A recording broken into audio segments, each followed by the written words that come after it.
Okay, you ready? Here we go. We're going to talk about the soul now. And like I usually tell people, everybody put your finger on your heart real quick.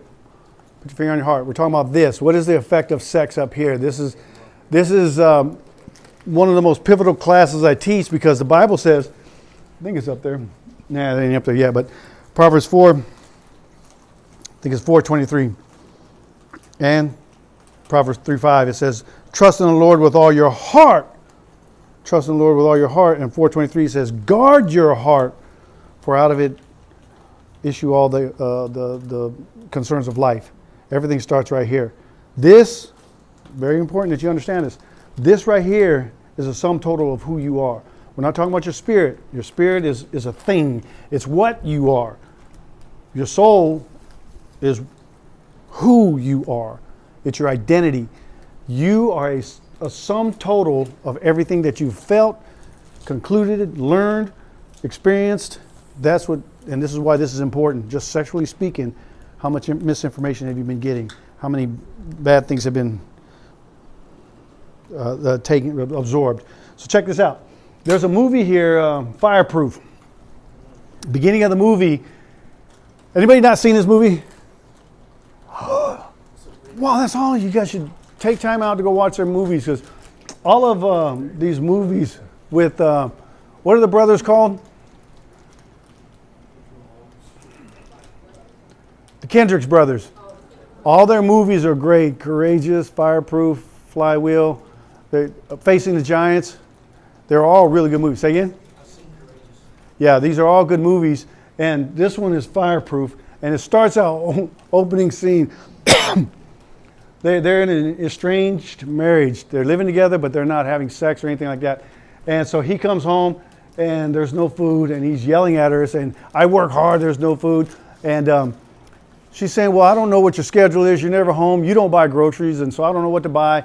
And the argument just intensifies, and he says, well, I don't get any sex from you, basically. And she says, and you won't, because you care more about pleasing yourself. You're into porn, and you're not going to get any sex from me. And so they're pushing each other's buttons, and he finally snaps, and he slams the cabinet doors, and he yells at her, and he tells her, these are hurting words. He says, you disrespectful, ungrateful, selfish woman. He's screaming in her face, man. It's very intense. And she's crying. She said, I'm not unselfish. I'm not disrespectful. You're the one with the problem. And he says, I'm busting my ass. I'm doing my life laying down, and you're not giving me the respect you deserve. What's the point of this relationship? And he just destroys her with his words. And he is not connected to her. He's connected to porn. And he doesn't see how that is destroying his wife. And so she's really hurt, and she's just broken down. She said, I'm done. I want a divorce. And he yells at her and says, fine, if you want a divorce, I want a divorce too. I'm out of here. I'm sick of being with you. This is bad stuff. This is typical conversation when porn is competing for your happiness in your marriage, all right? So here we go. Unstable as water. Can't go there, but the blessings are about to be passed down. Turn there. Everybody go to the first book of the Bible, Genesis 49. I'll read it, but everybody get there.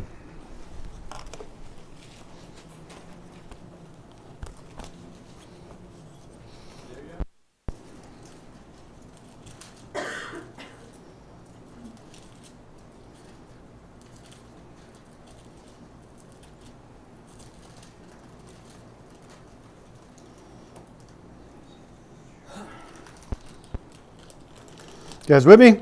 Genesis 49. Everybody there? Okay, now check this out. Jacob, he gathers all his sons because Jacob is on his deathbed. Watch. What does this have to do with sex? Verse 1. Then Jacob called his sons and said, gather yourselves together that I may tell you what shall happen to you in days to come. 2. Assemble and listen, O sons of Jacob, listen to Israel, your father. Jacob, Israel, same thing. 3. He says, Reuben, you are my firstborn, my might, and the first fruits of my strength, preeminent in dignity and preeminent in power. 4. unstable as water, you shall not have preeminence, because you went up to your father's bed, then you defiled it, you went up to my couch. And then he goes on, gets on Simeon and Levi. They were next in line, and they did something bad. They brought shame upon his dad. So what happened? What did Reuben do? He said, Reuben, you're my firstborn, preeminent in strength, preeminent in dignity, preeminent in excellency. He said, you're supposed to get the double portion. But he says, you will not excel. Why? He says, you're unstable as water. What is he talking about? It's right there. Read it. What does that mean? No self-control. No. He went into his father's. What does that mean? He had sex with his wife, his father's wife.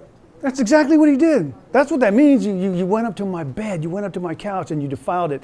You slept with my wife.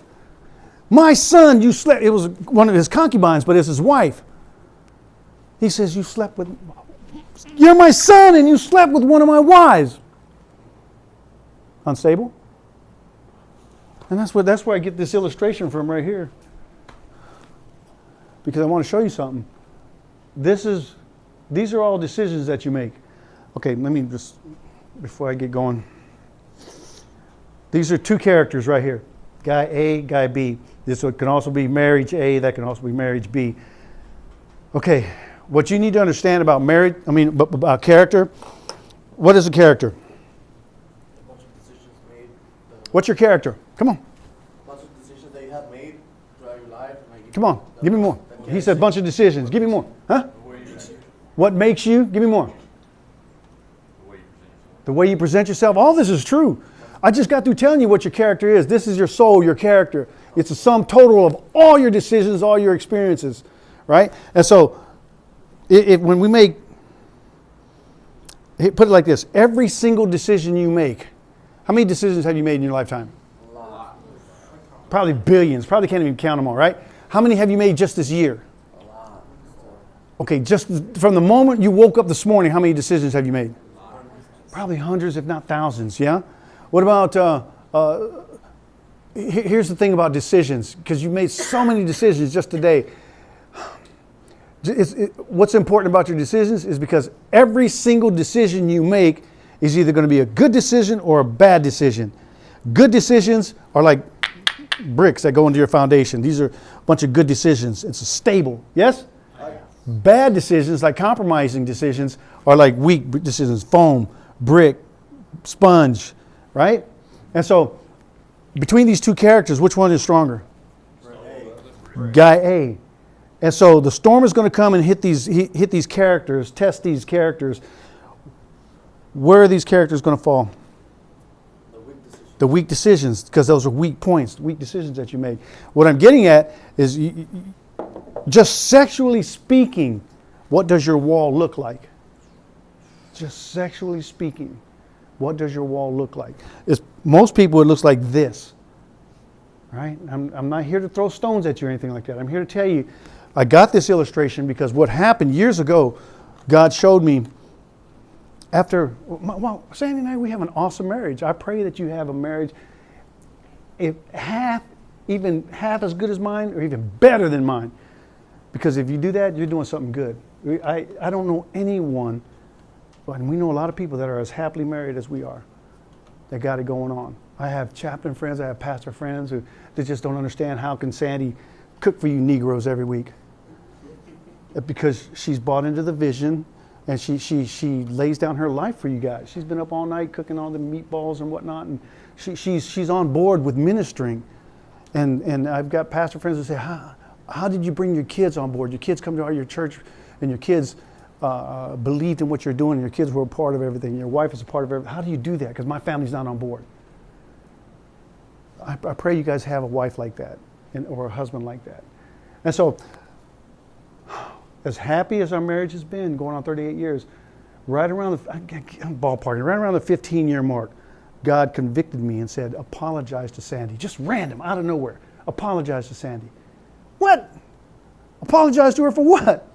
He said, for premarital sex.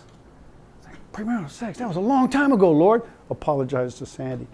But Lord, we're happily married. Apologize to Sandy. But Lord, you forgave me for that. Apologize to Sandy. But Lord, I married her, so I made it right. Apologize to Sandy. But Lord, it was consensual. Apologize to Sandy. What am I doing? Excuses. I'm rationalizing with God. And God's telling me to apologize to her. And I'm telling you, I was convicted because I was wrestling with this. And I'm like, man, I've never apologized to Sandy for this. And so I'm wrestling with this. And I go to Sandy. I didn't plan this, didn't rehearse it or anything. And we were alone in the house. And she happened to be sitting on the edge of the love seat. And I'm walking by. And I knew, this is it. And before I knew it, I told Sandy, I owe you an apology. And she was like, for what? And I said, for premarital sex. And she's just looking at me like, where are you going with this? And before I knew it, I was on my knees crying and telling her, I didn't understand your purity. I didn't understand your value. I didn't understand obedience to God. I was not a Christian when we were married. I didn't understand my worth or your worth. And I violated everything. I messed everything up. I'm sorry. And she was crying, and she said, you know what, Nick? I did not think that I needed to hear an apology from you, but I did. And then she said, I forgive you. Dude, oh man, something happened right there on the spot. Something happened to our relationship. And God showed me afterwards because, after we made up. Hallelujah. God showed me what happened, and this is where I get this illustration from. And God said, what happened, Nick? It was kind of like he said, you've had this pattern of rationalization in your character all of these years, and we have to deal with it. We got to get it out. Because where I'm taking you and when I'm having you speak about, you cannot be rationalizing or justifying or excusing. You can't. You have to take a stand. And he said, but you've got this pattern. We got to deal with it. And so he said, what happened when you apologized? He said, it was like this thing, let's just say this one right here. That's been in your character all these years, Nick. And so when she said, I forgive you, you apologize, I forgive you, that came out and this strong one went in. What happened to my relationship? So it fortified and edified my character. I was healed there. Does that make sense? So that's where I get this illustration from. And so, having said that, watch, just know this.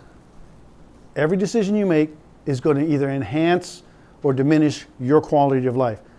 Good decisions are godly. They're like bricks. They're not changing. They're immovable. Yeah? Bad decisions, wood, hay, stubble, foam, sponge, bad. Because the temptation is coming, always. The storm is coming, always. And you will be tested. And that storm or that trial is going to hit your character. And your wall, your character will always fail at the weak decisions that you've made. All right? This is foundational stuff. Making sense, Joe? Oh, yeah. This is all for you, Joe. Thank you. What did I do? There it is. Okay, so here we go. I told you, 4:23, guard your heart with all diligence. Everybody go to James 1:8. All the way in the back of your Bible. Hebrews, James, and then Peter. You guys just...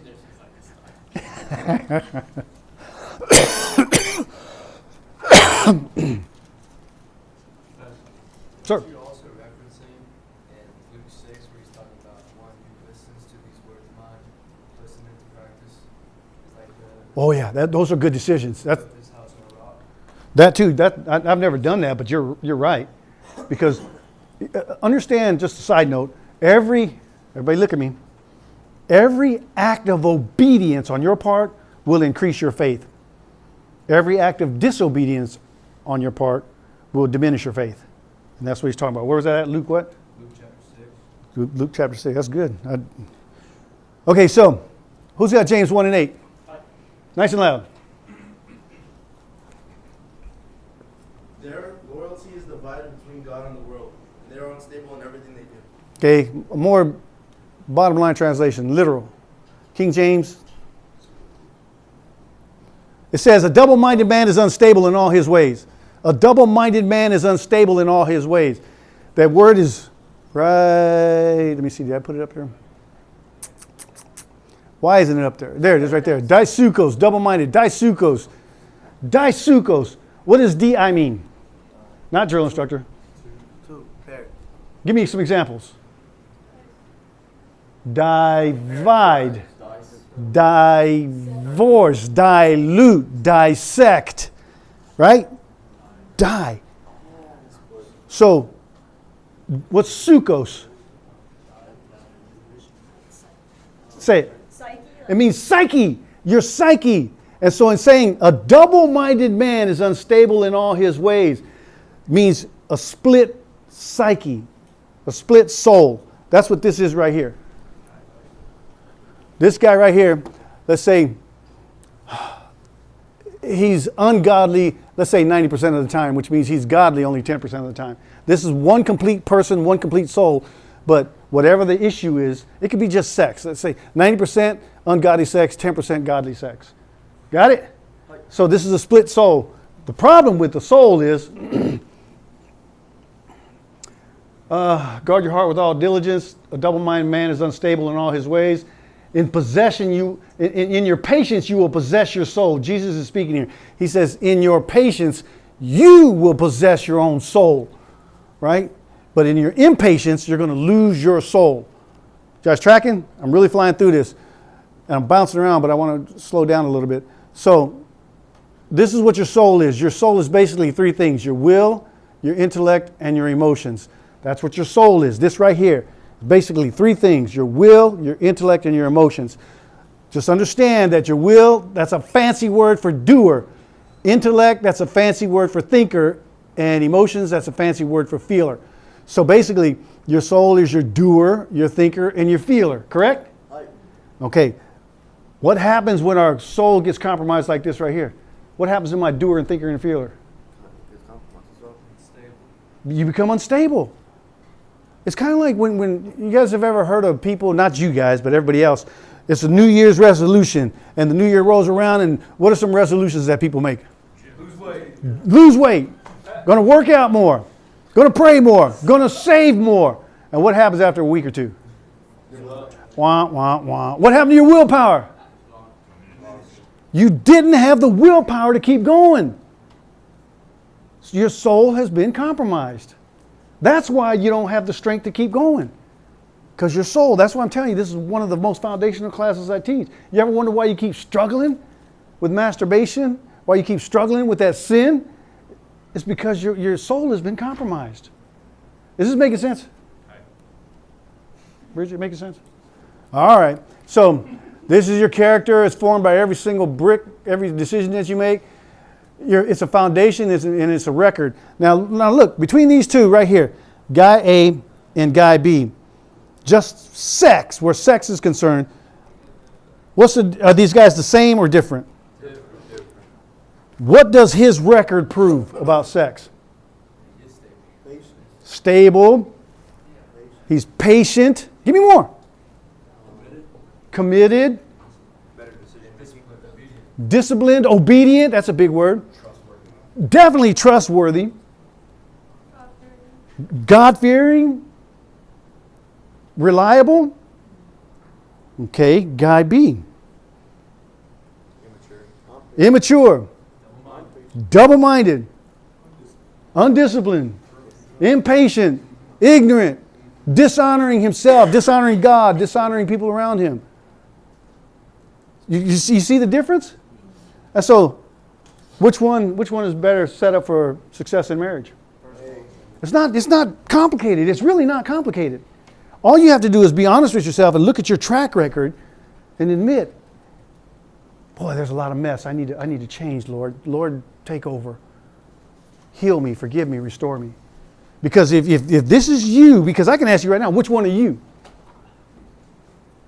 And you need to figure this out. This is why you need to get before the Lord and say, God, I need to change, and if you don't change me, I'm not going to change. Help me, oh God. Yeah? Because if this is you going into marriage, which guy can be trusted right now? Let's say you had a daughter. Which guy is probably, you can see the writing on the wall. Which guy is going to be fail? Guy B. Making sense? Yep. All right.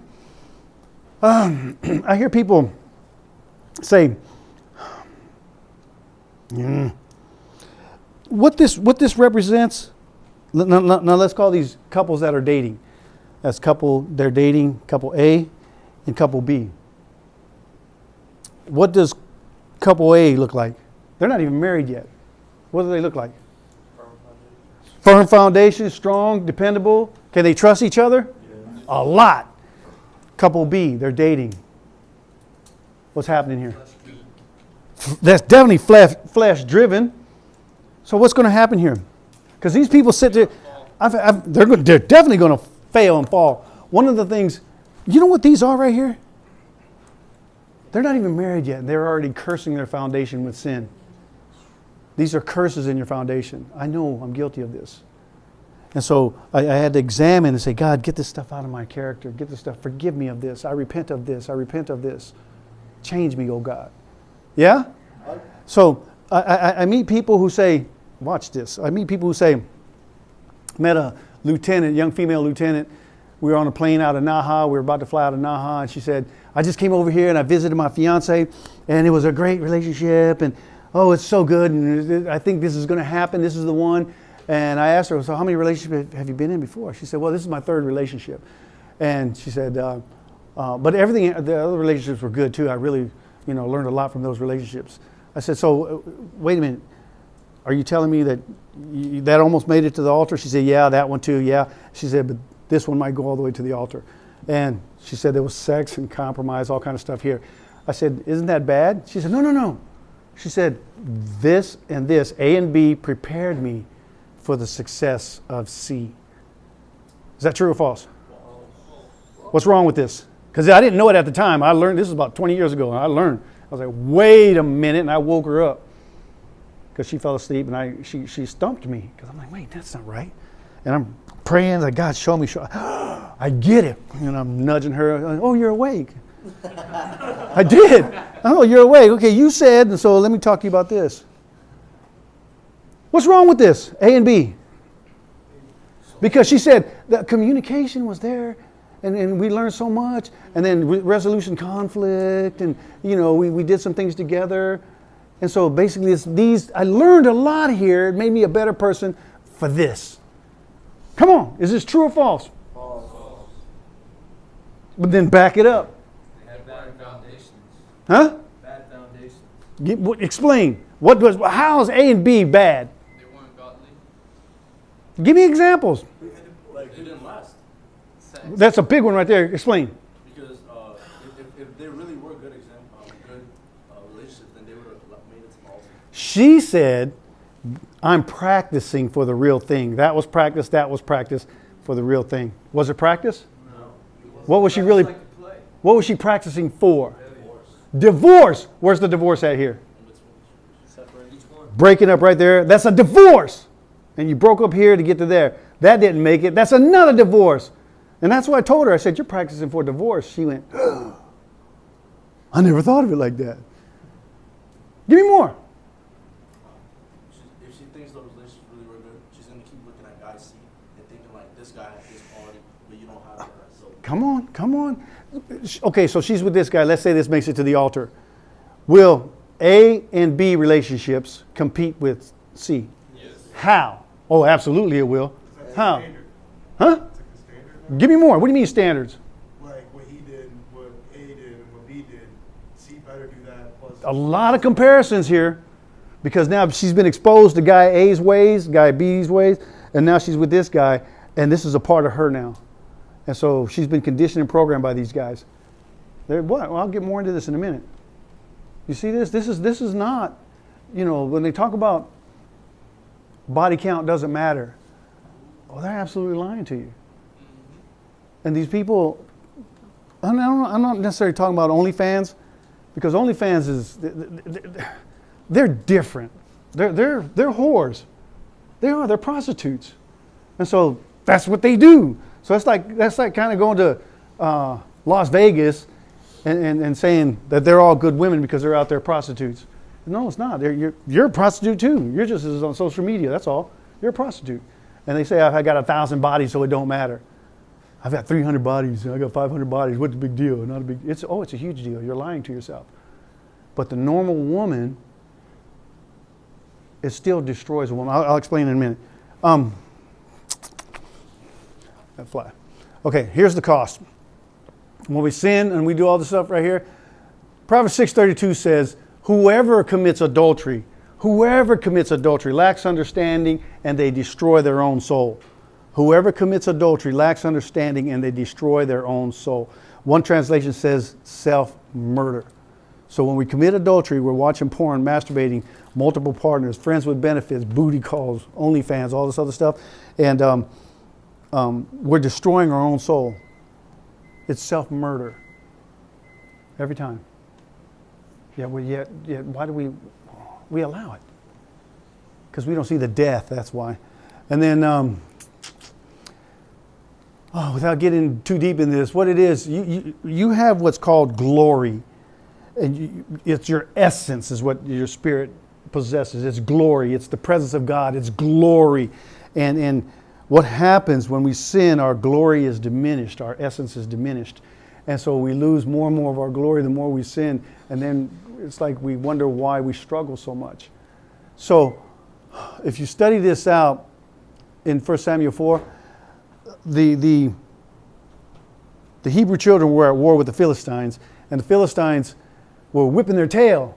And the Hebrew children said, let's go get the Ark of the Covenant and bring the Ark of the Covenant into battle with us because we never lose when we bring the Ark. And what happened, the Israelites went and got the Ark, brought it into camp, and they all cheered, yeah! And they shook the ground. And the Philistines said, oh, Lord, it's on now. We're going to get our butts kicked. He said, Philistines, fight like you've never fought before, because if you don't, they're going to make us their slaves just like we made them our slaves. Fight for your very lives. And what happened? Who? Nope. The Israelites got their butt whipped and they lost the Ark of the Covenant. It got captured. And they were puzzled. And what had happened, there were two priests. Eli was a judge and he had two sons, Phinehas and Hophni. And Phinehas and Hophni, they were nasty sons. They both died in the battle also.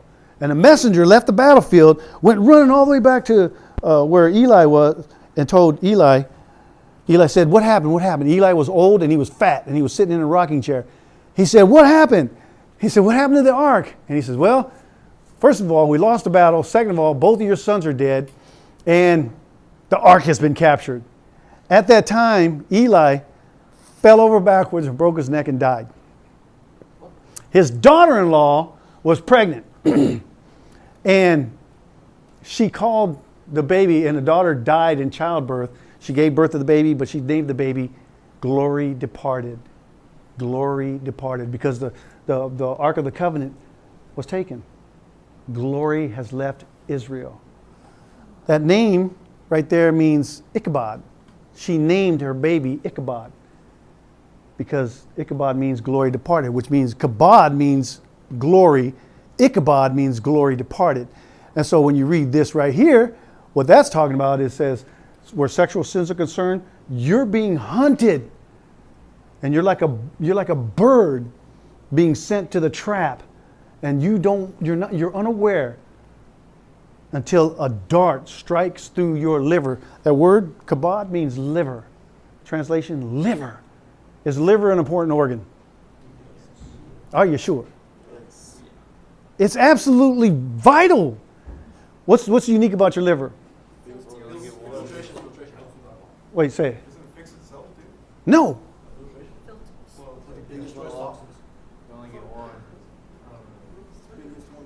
Somebody said biggest. Who said biggest? That's one of the characteristics of your liver. It's the most heaviest organ in your body. It means it's weighty. It has substance. It's important. That's what honor means. Honor, glory. It means something weighty, something valuable, something substantive. Yeah? And so when it says a dart pierced through your liver and take your glory, this is what it's talking about. The adulteress. She's trying to take your glory. And that's when, does this make sense? Did I go too fast? And so basically we lose our glory, we lose our essence, and we just don't even understand what's happening. There's this, you guys seen the movie Saving Private Ryan? Remember when Doc gets shot? Remember they're taking the hill. and Doc gets shot. And Doc is laying there like this on his back.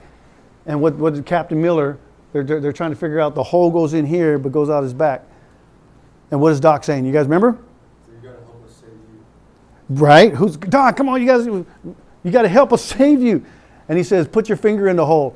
And the captain reaches in his back, puts his finger. He said, there's an exit wound. He said, feel around in there. What do you feel? And he says, oh no. And then Doc realizes he panics. He says, oh no, it's my liver.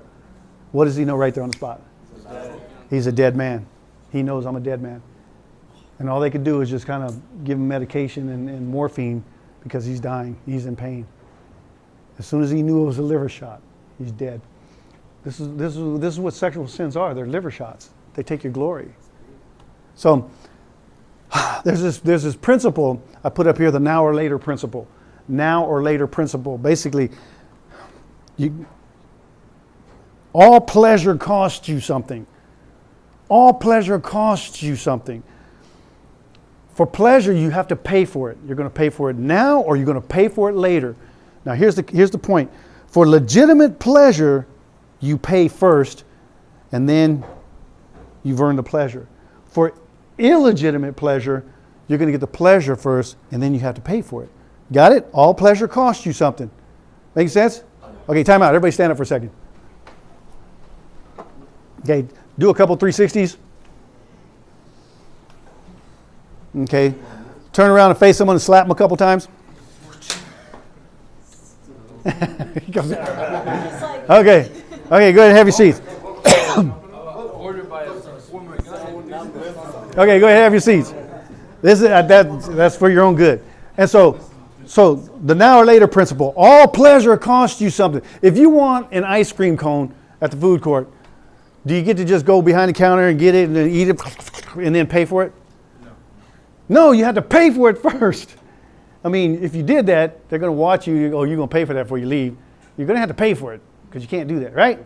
Well, all pleasure costs you something. And so I said, for legitimate pleasure, you pay first, then you've earned the pleasure. For illegitimate pleasure, you get the pleasure first, but oh boy, you're going to pay for it now. Follow me? I'm talking about sex. I'm talking about sex. And so, let's say these two couples, let's say this couple meets here, they're not married yet, and they have 6 months of courting. This couple meets the same day, they have 6 months of courting also. Okay? This couple A, 6 months passes, and there was no hanky-panky here. Little to no hanky-panky here. So they paid for the pleasure first. Now that they're married, they can have guilt-free sex, yeah? To a large degree. This couple here had hanky-panky first, right? And now their 6 months goes by, now they're married, now they're going to pay for it. Here's the question. What does that look like? What does that look like? How are they going to pay for it? Problems? What kind of problems? Be specific. Asexual problems? I already told you. We went over their character and you described what their character looks like. They can't be trusted. They don't trust each other. When they were supposed to be proved that they were strong for each other, they proved the contrary. They were weak. And they cannot be trusted. They're undisciplined. They're impatient. They're ignorant. They're disobedient to God. And now you're going to pay for it because this is not a good marriage. And let's say now the husband here goes TAD. What's the wife thinking? Well, he's not going to wait for me. Wonder what he's doing. Wonder what he's doing. I wonder if he's faithful to me. Because over here, if he went TAD, what does the wife know about him? He's proven that he's strong. He's proven that he's faithful. And he was able to wait. This guy didn't prove that. And so now you have insecurities. This is what it looks like. This is most marriages that we deal with right here. Makes sense? I mean, I'm just bottom lining this stuff for you guys. All right. Any questions about that? When people say that this was all love, that here the measuring stick is, did God say it was love? Because I've had people in the brig, I've had people say, well, you know, the first time we were together, it was love. Really, was it love? Did God say it was love? Nope. So don't call it love.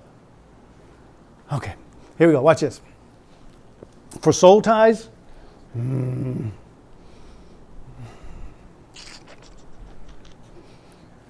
okay, we went over that. It says this is the will of God, even your sanctification, because a lot of people ask this question: can Christians be possessed?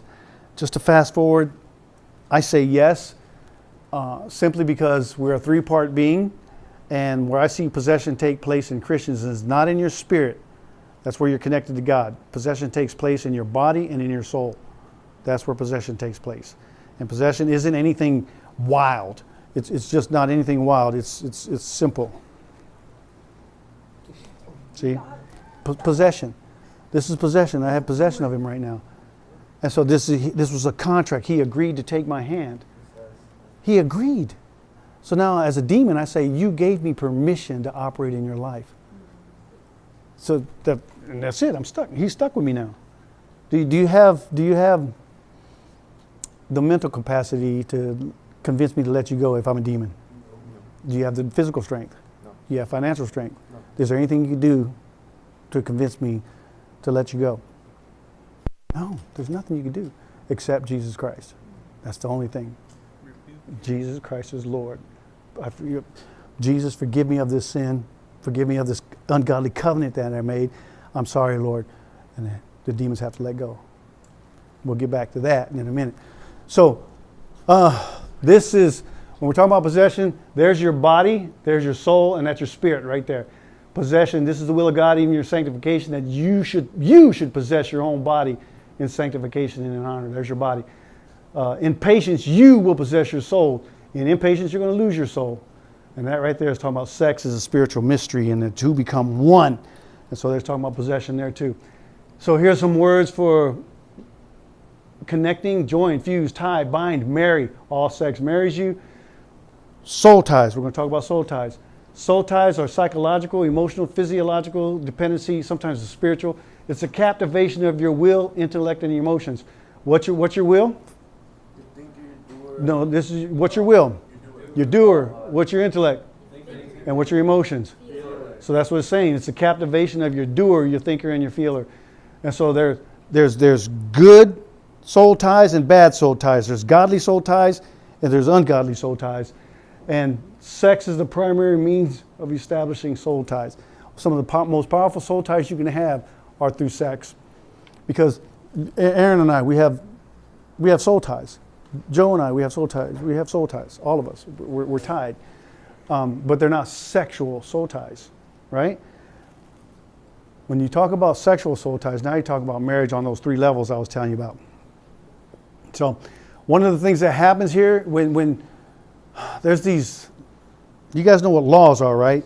The law of gravity and stuff like this, law of lift and things like this. One of the things that happens is anytime we sin, everybody go to Romans 6:16.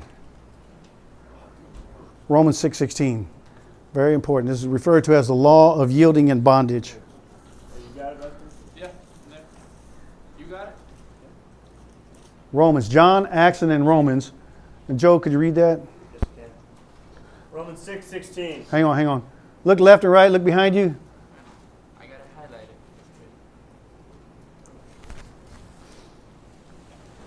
highlighted. This is referred to as the law of yielding and bondage in theological circles, seminary circles. You guys know what seminary is? School. What the root word of seminary is? Think about it. Huh? I thought you had it. Just say the first part. Somebody said it. Semen. It literally comes from the word semen. Seminary. What are they talking about?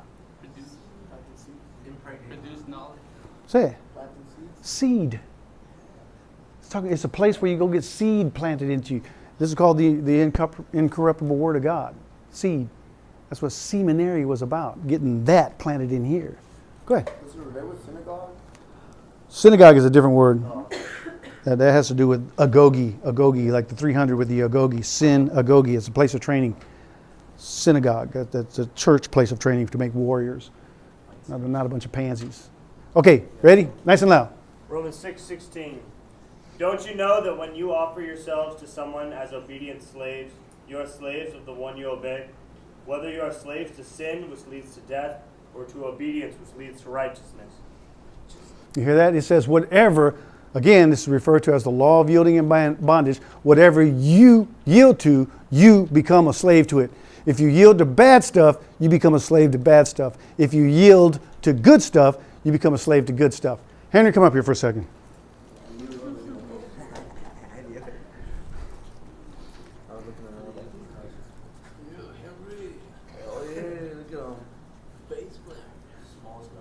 This dude's kind of big. It's a big dude, man. Okay, hold that. Take just a little half a step forward. Okay, now this is the law of yielding and bondage. Okay, now if I tied him up like this, let's just say average male, average masturbation problem. How many times does the average guy masturbate in a month? 31 times. 31 times. Like maybe 3 times a week, I don't know. But so is that enough? Is that enough? No. No? Okay. Well, you said the strangers represent sin. Yeah.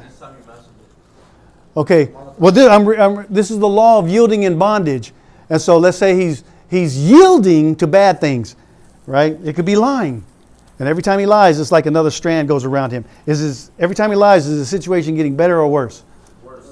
Okay, every time he masturbates, is the situation getting better or worse? Worse. Okay, and so what ends up happening, here, hold that, right there. Hold on to that. Put it in that other paw right there. Okay, so I promise you he probably can't get out of that. Don't try. Don't try, because I've done this and I've had people, big swole guys like this, they try to get out of it and it doesn't break. But then tomorrow or 2 days from now, he's got these bruises right here and he's walking around with these bruises like, what happened to you? Pastor Nick tied him up. So don't do that. But see, he's stuck now. This is what that scripture is talking about. Whatever you yield to, you become a slave to it.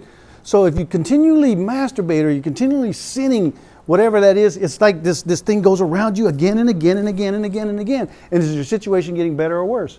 Worse. This is called bondage. Put that in there. This is called bondage, is it not?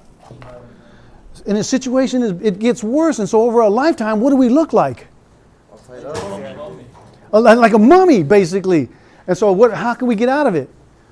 Jesus Christ. Because the Bible says, without the shedding of blood.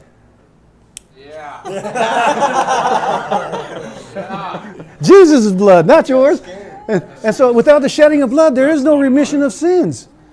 There is no remission of sins. And the only way we can get out of this, but this could be a good thing too. Because the law of yielding and bondage says if you yield to bad stuff, bad bondage. If you yield to good stuff, good bondage. Like, Sandy and I, we're yielded to each other. And we're deeply bound to each other. We're deeply bound to Christ. That's a good thing. So it says you're going to become a slave to whatever you yield to. So we're a slave to God's stuff. We're a slave to each other, each other's interests. Yeah? And so, but when it's bad stuff, the only thing that's going to get you out of this is not your strength, not your intellect, not your finances, not your works, nothing like that. It's faith in Jesus Christ alone is going to save you. Because we're all sinners, yeah? So Father, forgive us, and then we're free. Thank you. It is. Thank you, man. Appreciate you.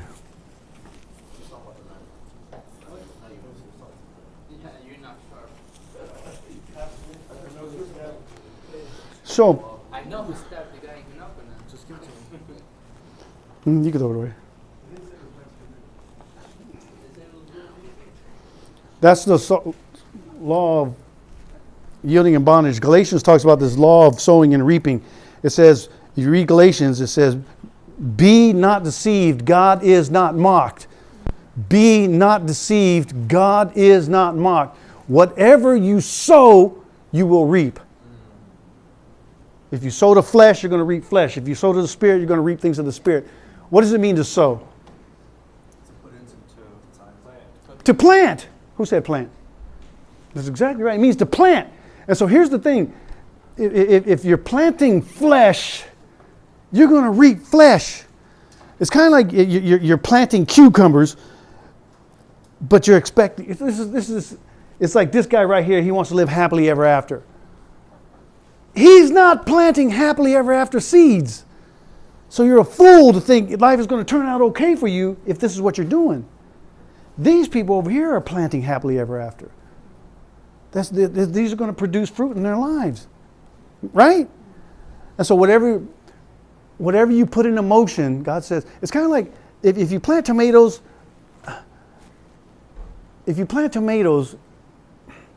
are you supposed to expect apples? No. Stop being stupid. You planted tomato seeds, you're going to get tomatoes. You want apples? Plant apples. So there's that. Imprinting, we went over the imprinting thing already. This is a lot. I can't go through all this, but these are just a few examples of soul ties in the Bible. This is a ton of information right here. Just to understand, Lot, you study this character out. Lot, who knows Lot? Who was Lot? He was Abraham's nephew. And what did Lot do? He hosted the angels when he came down. That's part of it. He also What happened? How did Lot end up in Sodom and Gomorrah? He didn't want to be part of Abraham's tribe, right? What happened? Abraham and Lot, they began to increase, and they were taking over the land, and they began to have conflict with each other. And this is what Abraham, pay attention because it's right here. He pitched his tent towards Sodom. Abraham said, okay, our families are getting big, our livestock are getting big, we're having conflict. And Abraham says, you choose. If you go east, I'll go west. If you choose west, I'm going to go east. Your choice. And Abraham takes a step back, choose. And what Lot did, he surveyed all the land. He could have chosen to go anywhere, but then he saw Sodom and Gomorrah. And he says he pitched his tent toward Sodom. What does that mean? He chose Sodom and Gomorrah. He knew it was there. He said, I'm going over there. And Abraham went the other way. So what does that say about his character? bad judgment. Bad judgment. It says more than that. Why? What kind of man would do that? Flesh-driven. Definitely flesh-driven. Watch, this is just Lot. And so this is why I put all this through slowly and just read all this and let it marinate and let God just show you what's happening. Because right after that, he was the gatekeeper of the city. Why is that so profound? I worked in the brig for 23 years. We did a bunch of volunteer stuff there. And as soon as you go to the brig lobby and you sign in, there's a foyer there's a small foyer and there's two doors. That way there's not one door, there's two doors. And they cannot both be open at the same time. Right? Safety, yes? But right inside that area, there's this big window. It's called master control. And the the guard is sitting in there. He's got all cameras. He knows all the doors. He's got buttons to every door. What's his job? He's the gatekeeper. And what does the gatekeeper do? He regulates what? Who comes in and who gets out. So if he can see on the camera on the window a prisoner trying to open up the door. No. But if the boss or somebody like me is walking around up there and he sees me coming, he knows to bam, open the door for me. He's the gatekeeper. He knows what's coming in and he knows what's going out. He regulates what comes in and what goes out. So here he was, the gatekeeper. Do you think for a second that he knew exactly what was coming into that city? And what was coming into the city? See, we're the same way in our own little rooms with our smartphones, with our internet. You're a gatekeeper and you're pitching your tent towards Sodom. Yeah, check this out. Then when the angel came down to destroy Sodom and Gomorrah, he took the angels in his house, and who's pounding on his door? The Sodomites. They're pounding on his door. Remember this? And they're saying, who were those men that came in with you? There were angels. He said, let these men come out here that we may know them. That's not the know. That's not the yada. That's the flesh. That's the animalistic kind of sex that they're talking about. Let us lay with them. And he's on the other side of the door. Lot is saying, don't bust my door down. And they're trying to pound his door down. He said, take my virgin daughters instead. Who does that? What father does that to his daughters? I mean, if you were his daughter, how would you feel? Like, Dad, what, Dad? What's wrong with you? But that's what he said. He offered his daughters to them sodomites. And then when it was time to go, the angels were yelling at him. The angels were saying, grab your stuff and go. You and your family go. And Lot's like this, because that's the exit. But Lot's like, and they're dragging and say, let's go, let's go, let's go. Kind of like Sandy with the flood on the seventh site. We could have died, but she's like, I got to get my water bottle. She lingered. And then, Genesis 19, he failed to properly lead his wife, because when the angel is dragging him, he says, whatever you do not look back. So Lot's like this, and what's his wife doing? And so why is she looking back? What does that say about him and his wife? Is she connected to him? Nope. She's connected to all that mess that he introduced her to. And what happened to her? Pillar of salt. Then you read on a little bit more. He got drunk, and what did he do? He ended up sleeping with his daughters. I don't care who you are. You weren't that drunk. You were not that drunk. Because most guys, when they're that drunk, they cannot function sexually. You just can't. You black out. You don't know what's happening. I heard something. Somebody said, challenge accepted. No. Just no. Sometimes you hear things in the spirit. So then there's Jacob. This clown, you know that we get the 12 tribes from him, right? And there's the 12 tribes right there, all his sons. Right? And so Jacob, remember this? He hated Leah, but he worked for Rebekah. He worked 7 years for Rebekah. Right? Was it Rachel? It was Rebekah. Rebekah, right? No, Rachel. Oh, yeah, it was Rachel. Wait. It's up here somewhere. Wait. Make sure. I get them two mixed up. So, but he fell in love with Rachel, and he said, I'm going to work 7 years for her. Remember what happened on the wedding night? What did Laban do? He snuck Leah in there. Now, if you study her name out, Leah means weak, weary, tired, tender-eyed, possibly unattractive.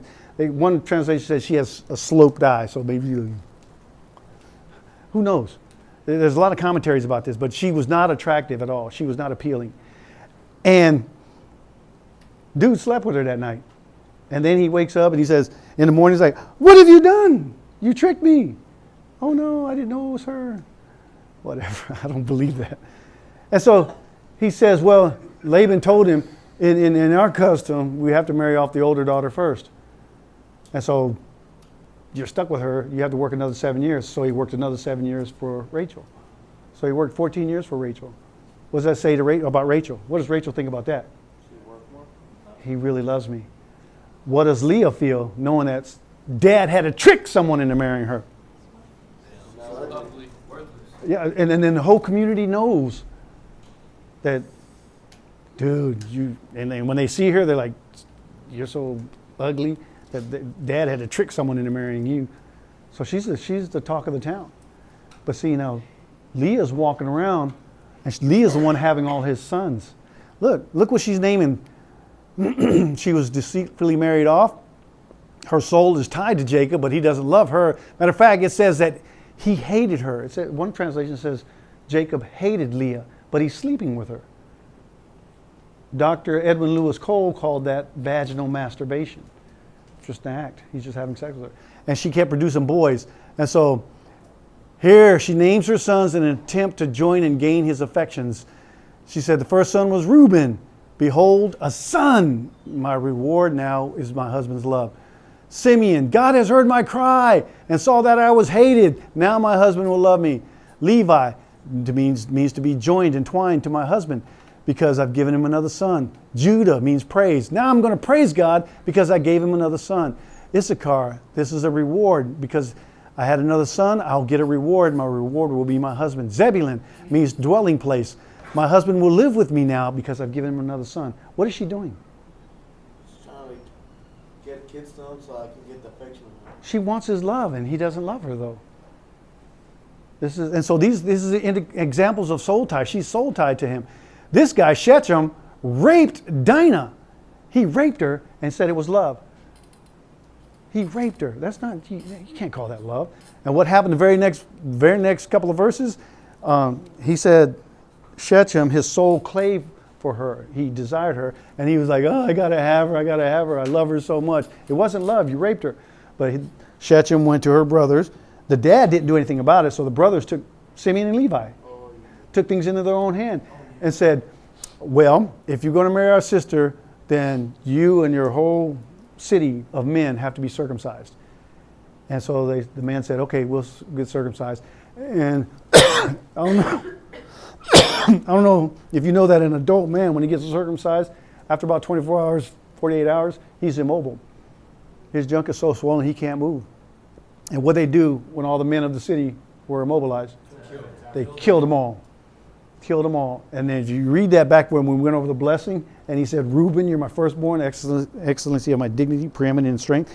He said, you shall not excel. And then he went to Simeon and Levi, you're next, but you made my name stink because you killed all them people without my permission. Again, sex. Well, look what sex did. She was raped, and Dad didn't do anything about it. So there's so much here. Reuben, the firstborn, he slept with his dad's concubine. Samson, we went over that. His soul was vexed, and he did not know the Spirit left him. David and Bathsheba. I preached a sermon some time ago. David, it says it was a time when kings were supposed to go to war. Kings were supposed to go to war. And what did David say? I'm sitting this one out, guys. Go ahead. And this is what happens when we're idle. When men are idle, we get into trouble every single time. And so this is when he saw Bathsheba. And he, yo, digits, come here, what's up? And so he got in trouble with that. I preached a sermon years ago about King David was a libo risk. You guys still use that term, libo risk? Yeah. And so, because David was on libo when he should have been at war, and he caused all kind of mess. Absalom was a half brother to Tamar, and he raped her. And she said, don't rape me. I'm your half sister. The king, let's get permission from the king. And watch, this is important. She said, get permission from the king and we can get married. And he said, I can't wait. She said, no, don't do this thing. And Absalom couldn't wait. And so Absalom was just vexed. And he had a friend. A friend said, what's wrong with you? Why are you so sick? Why are you down and out? He said, man, I got the hots for my half sister. He said, why don't you marry? He said, I can't wait that long. He said, well, okay, his friend. I'll tell you how to skin that cat. He said, pretend to be sick. And then have everybody leave. And then have her stay and make you cakes. And when the cakes are done, she'll come feed you and you're alone, take her. And that's exactly what he did. And he raped her. And here's the key. As soon as he finished raping her, he hated her. As soon as why? He said, I love you. And then the act was over, and then he said, I hate you. Get out. And he kicked her out. Why? It was an actual love. Well, what happened when he said, get out? And he threw her out. You guys have never done this? Sinned, and then immediately after you've sinned, you come back to your senses and, oh my God, what was I thinking? Oh. Everybody's like, oh, I can give you half a dozen examples right now. Stupid things I've done. And then almost got caught.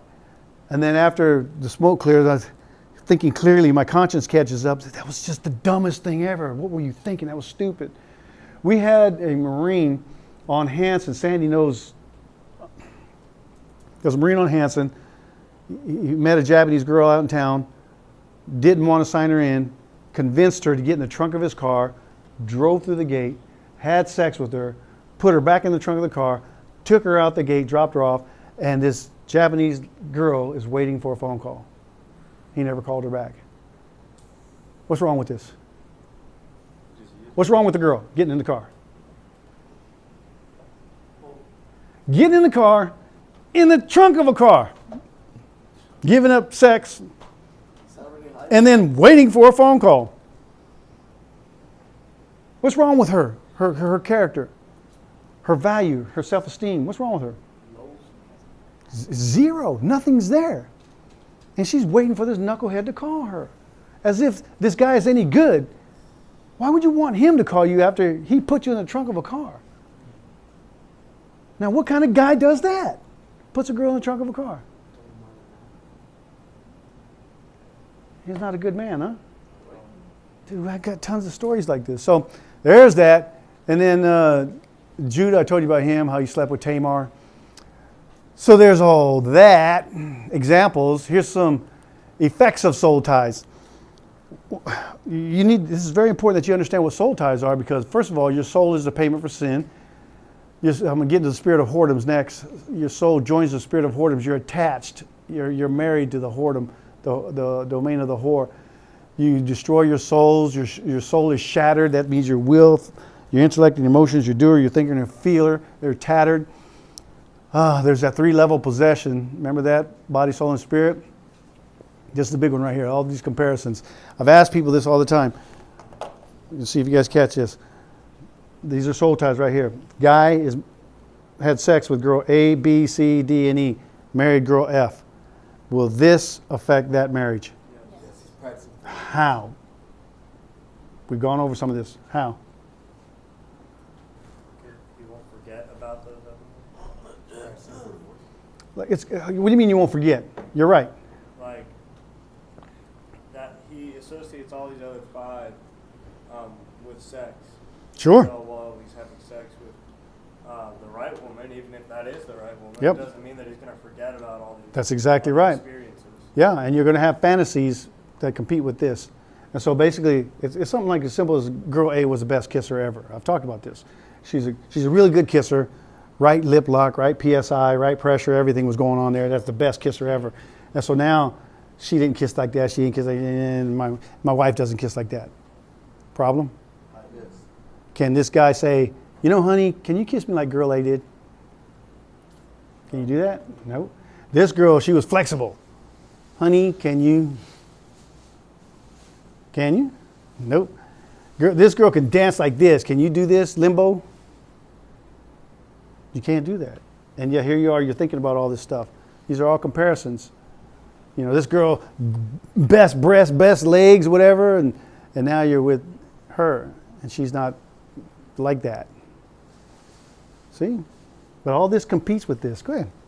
There's a movie that I watched a couple months ago already, but it's about it's a Mexican guy, but he's like dating a lot of girls, and then his wife, well, he's married, and then his wife is like, she's like getting ready because she's a police, and then he just says like, man, you have, like he's thinking of himself, he's like, she has the legs of this girl, the eyes Yep. of this girl, and he's going, and then she hears him, and she's like, what you said?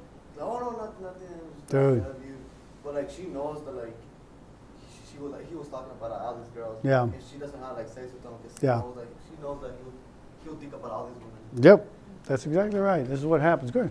I got a question, because so my question is like, if a girl sleeps with 5 guys and a guy sleeps with 5 girls, so you're saying it affects them the same?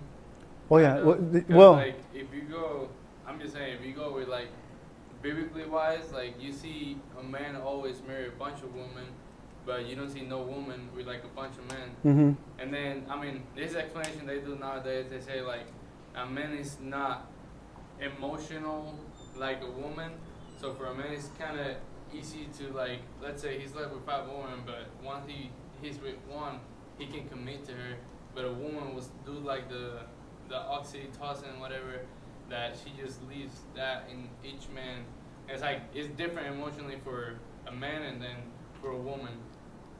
I don't know if you know what I mean. Like, isn't it like a little different? It's not like kind of the same. Because a man can like just commit to that one woman even if he had like 5 before her. I'm not sure. What do you make it simple? What are you asking?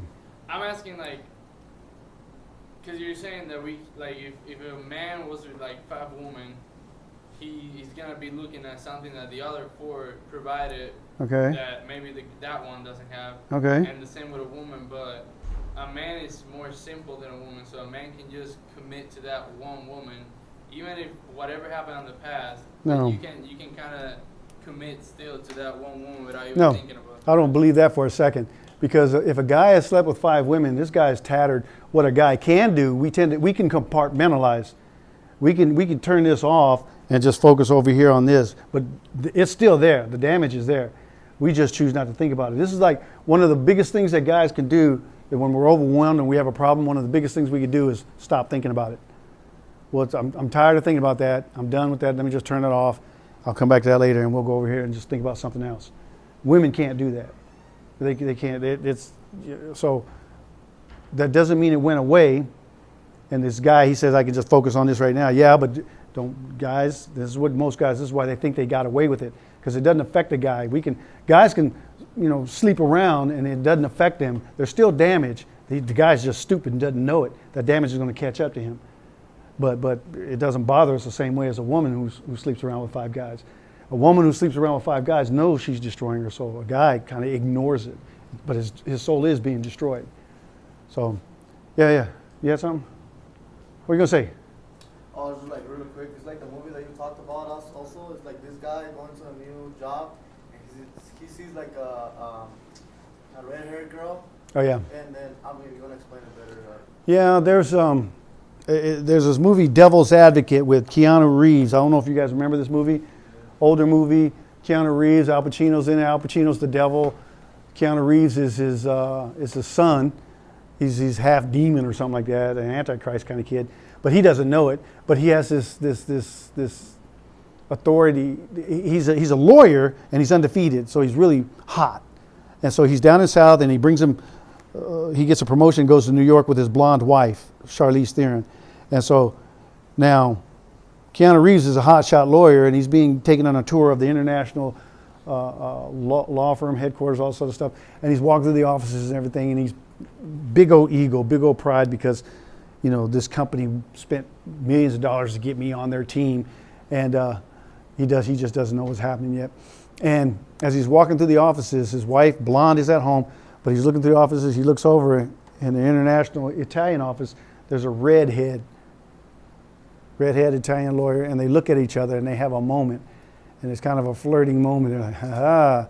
And so he takes pictures mental, and then he goes home that night, and he's sleeping with his wife, and she's blonde, but he closes his eyes, and then he opens his eyes, and he's fantasizing he's with the redhead, and he starts doing things in his mind with his wife, and he's like twisting her legs, biting her toes. He's doing all kinds of stuff to her, and the wife, the real wife, the blonde, grabs him by the shoulders and snatches him back to reality and says, "Where were you just now? You were not with me." And it just destroyed the whole moment, because he was committing adultery right there with his wife with the redhead.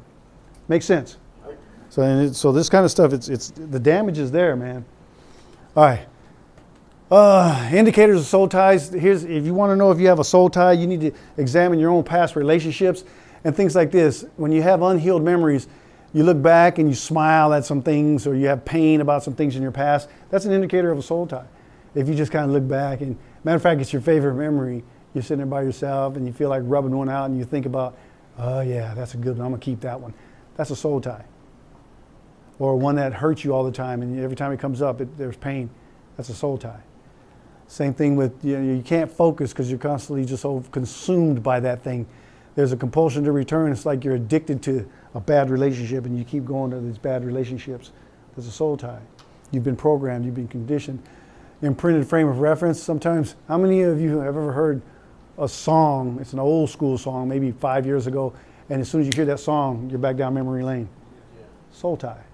It triggers that memory. Same thing with inability to connect with your spouse because you're somewhere else. All of this stuff. Heavy desire to run away, escape, avoid the topic. You think alike like the other person. You dress alike, don't even mean to. It's just you're soul tied.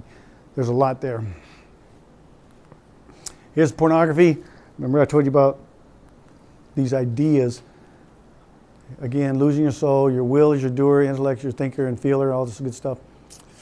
Pornea, because people defend pornography today, saying it's a legitimate outlet, it's therapeutic, it's recreational. No, it's not. We get the Greek word pornea. It means fornication. Webster's, if you look it up online now, it says that which is designed to arouse sexually. However, porn and graph is a compound word. Porn plus graph. porn means illicit, deviant, lewd, wanton, sinful sex. Graph is images and pictures. So you put that together. Is porn legitimate? No, because porn is images and pictures of illicit, deviant, lewd, wanton, sinful sex. Go ahead. I have a quick question. Are soul ties only for past people? For what people? Like past, like people in your past? What do you mean? Not present. Like if you're dating somebody and you have like fond memories about them. No, soul ties can be good or bad. You have to figure out if they're good or bad. Yeah. Because I have soul ties with you out there on the mission field. You know, we went to the Philippines, and so we fought together out there against the pain and suffering out there. And so we established good soul ties. They're healthy soul ties. You have to figure out, are they sinful soul ties or not? Right? Because we have good soul ties. I mean, you've proven your worth on the field, on the mission field. And so we want you to come back. Yeah. Make sense? Does that make sense? Yeah, thank you. Okay. What are the two fundamental messages of porn? If you've seen any kind of porn, and you have, there's two basic lies that it gives you. What are they? Pleasure. Not quite. Give me more. This is what sex is. Say again? This is what sex is. Sort of, but that's not quite it. If you've seen any kind of porn, there's two basic messages, and they're lies, and we believe this stuff. That's love. That's pretty good. I'll explain. So number one is that women are nymphos, and they think about sex the way I think about sex. So basically, if I do something, I'm doing them a favor and turning them on. I'm just giving them what they want. That's a lie. And the other thing it perpetuates is that sex without love works. Sex without love does not work. It's frustrating. It's unfulfilling. You have to have love with sex.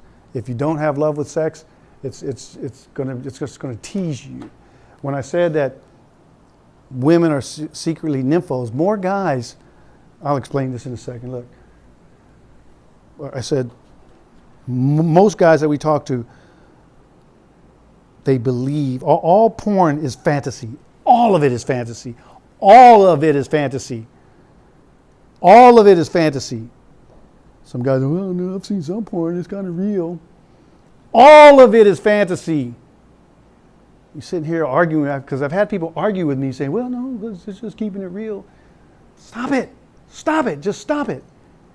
All porn is sinful. All porn is sinful. It's real simple. Does God approve of pornography? I have people just smirk and laugh and think, well, no, because it's just real. No, it's not real. If that's you, you have a problem. Okay. I came up with this acronym about the different stages of pornography: introduction, desensitization, escalation, addiction, and solicitation. What's introduction? Quickly. First time that you watch it. The first time you saw sex. First time you saw it. And then, so that's the door is open, and then now you become desensitized. How do you become desensitized? Stop feeling guilt about it. It becomes normal. Yeah, it becomes normal. It's like not a big deal. You brag about it and you show it to your friends like, look, man, look at you. You become desensitized to this stuff. Right? What's this escalation thing then? It gets worse. Increase how? Frequency what? Content, time. It escalates. And what used to get you off was just girls in bikinis. Now it's naked girls. Now it's two naked girls. Now it's underage naked girls. Now it's underage naked girls and boys. Now it's hobbits. Now it's goats. And you just keep on going on and going on and on and on. And your parameters are just, it's never enough. Do they still do this, guys? Be honest.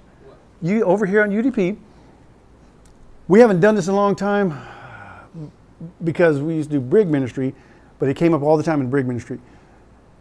Guys who came over here on UDP, they would get an external hard drive because they know they're going to the Philippines or Korea or Australia somewhere, and they're going to go get some Thailand.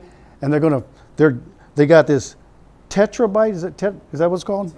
Terabyte. They got a brand new one, labeled it porn, Thailand, and when they go to Thailand, their goal is to fill it up. The Marines still do that here on UDP? It's Because more of a Mew thing, because now nowadays everybody's got Wi-Fi and DVD, but when they're on the boat, they don't have internet. So Dude, these guys used to, staff NCOs and officers in particular, used to fill that thing up, and then they said, I filled it up, so I had to buy another one while I was out there.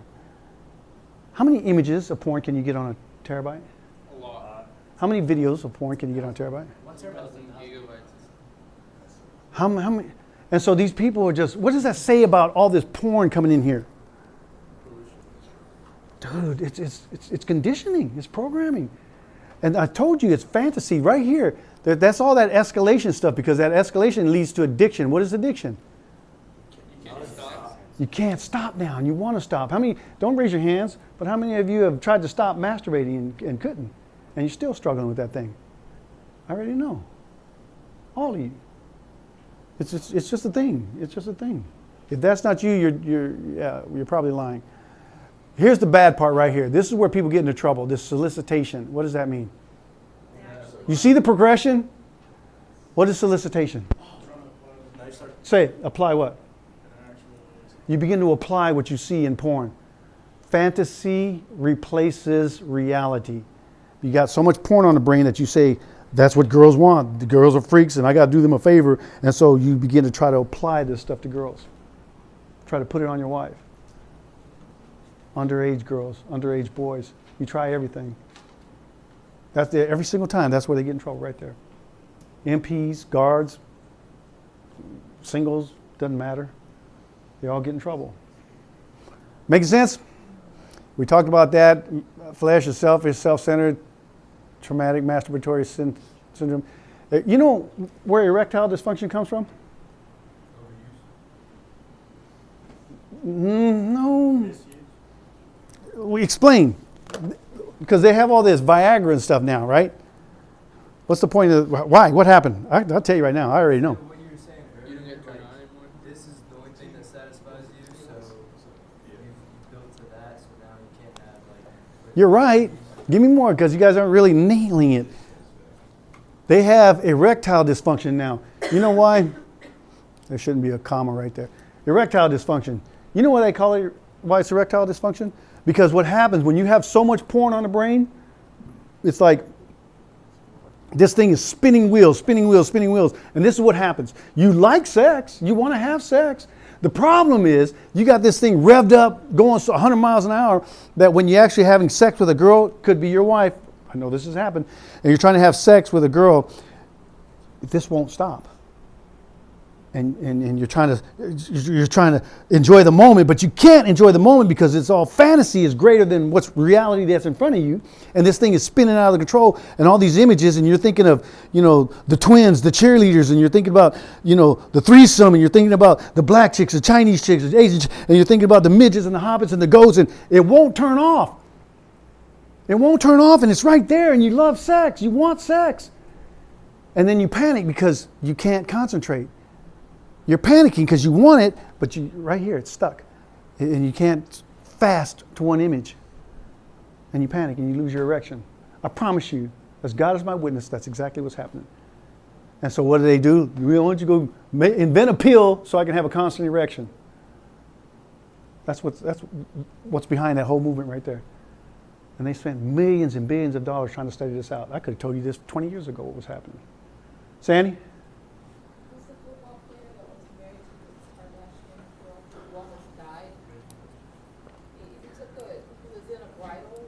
No, he was a basketball player, I think. Basketball. That's right, he was a basketball.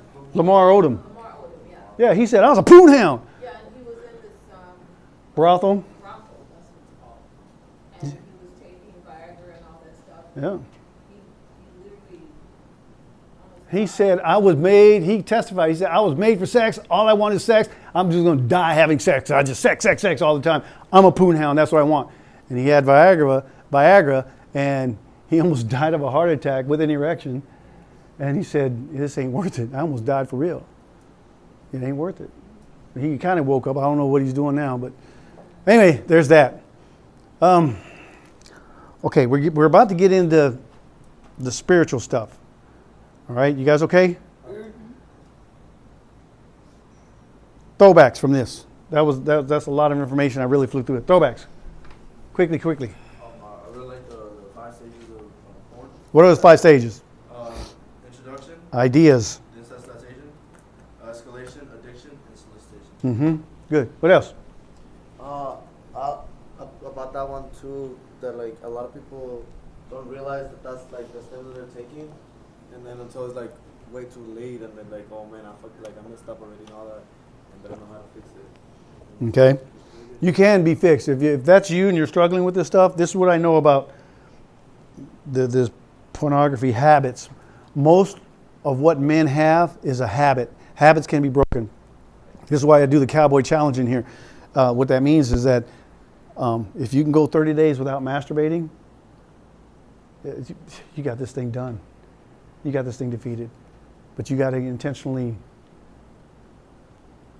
you have to fight. I have some guys, very few guys, who they can't go a day without masturbating. And they just quit coming, they give up. Because I can't, I'm trying. I feel bad every time I do it. One day. I think the most he's gone like 2 days. Right? So you have to ask yourself, what's the longest you've gone without masturbating? And can you make it to 7 days? Can you make it to 20 days? Can you make it to 30 days? Because if you can make it to 30 days, you can break that habit. You're replacing a bad habit with a good habit. And here's the question for you. Why wouldn't you want to break that habit? Because if you don't break it now, when you do get married, it will compete for your happiness in marriage.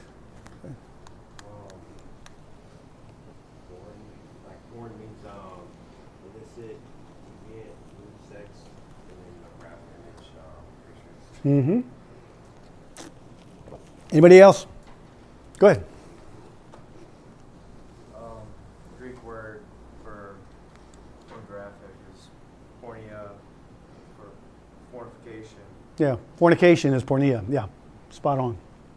How you can either be, you choose to be a slave of sin or That's right. obey God. That's huge. Amen?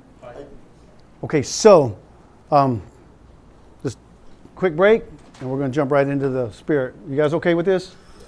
You guys okay?